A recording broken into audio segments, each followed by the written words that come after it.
For the past 300 years, Maine has been tortured by ghosts. This is where we come in, to investigate these paranormal activities, and in some cases we expel the ghosts. We are not afraid. We are the Filipina Ghost Cousins, only on Keith TV.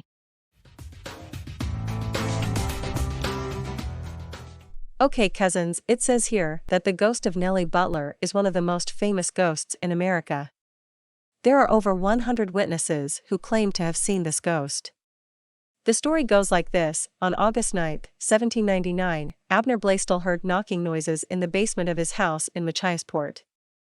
He went downstairs to check but found nothing, just random banging noises, coming from just an empty space. For the next several months, around the same time every day, Blaisdell and his family would continue to hear the sounds.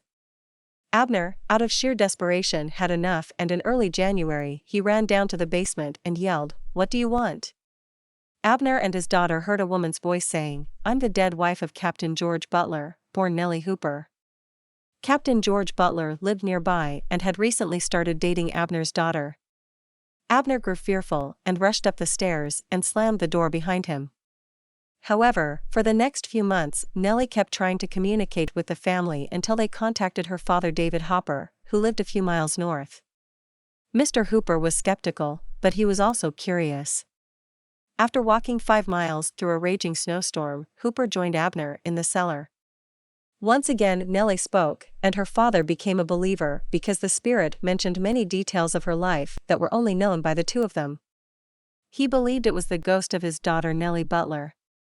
Over the next few months in 1800, word spread across the town, and many people came to witness and see the spirit, which later she went from a spoken voice to physically appear in front of witnesses.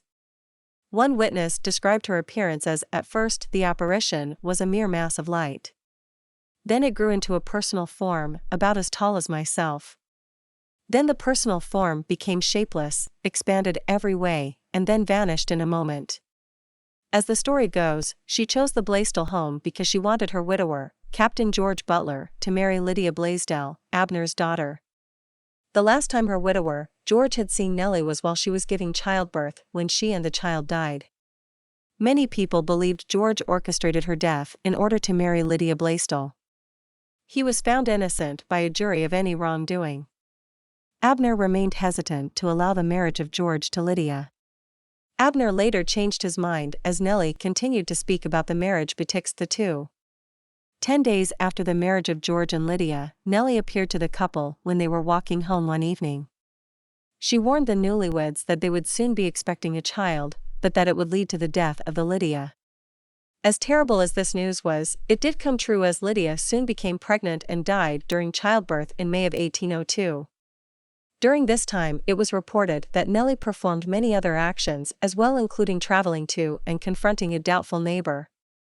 In August of 1800, the apparition directly summoned outspoken critics, spoke on religious subjects to crowds of people, and led 48 community members for over a mile through the night of August 13 to 14, 1800.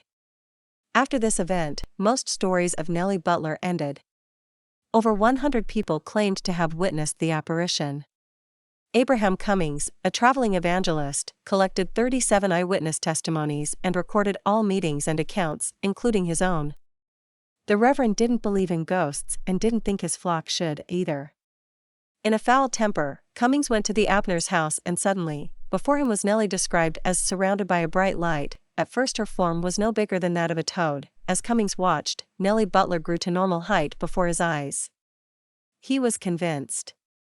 Maybe Nelly had made her point, or maybe her duty was done, but she was only seen once again after her visit with Cummings.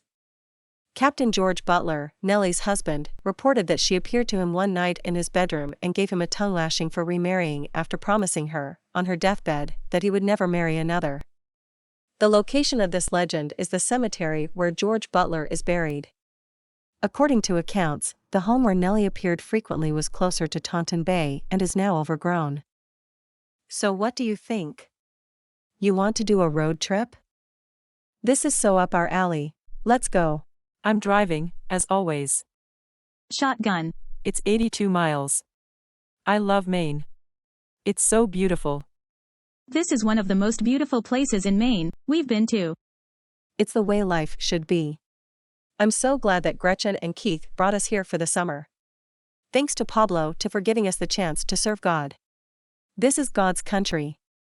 Well, there is not much to research here, but the story and that view was to die for. I love Maine. Thank you for watching. Please subscribe to our channel. As always, please like, comment, and subscribe. I hope to see you next week. Okay, everybody, that's a wrap.